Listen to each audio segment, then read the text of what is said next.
जय जगन्नाथ नमस्कार। गृहवास्तुरे बा घरर ऐशान्य कोणर अधिपति होउचंती ऐशान्येश्वर देवदेव महादेव। तेबे महादेवंकर जदि आशीर्वाद मिले तेबे नवग्रहंकर मध्य आशीर्वाद मिलता है। तेबे ऐशान्य कोणरे कौन एमती जिनस रखिबे आपन को सफलता ही सफलता मिले। हाँ दर्शक बंधु, आपन कौन करिवे, ओम स्वस्तिक एवं त्रिशूल जो प्रतीक धातु मिलूची, ओम स्वस्तिक और त्रिशूल चांदीर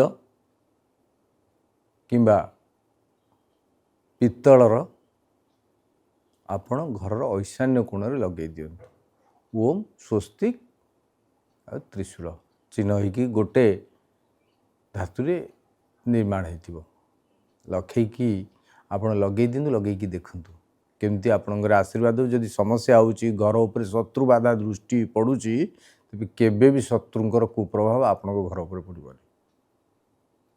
लगांतु एवं देवदेव महादेवों को पाखरे जाइकी टिके प्रार्थना कर दियंतु, प्रभु मो घर आपन को लागिला, आपण आशीर्वाद रखंतु, आपण को आशीर्वाद रे मु सुरक्षित रही।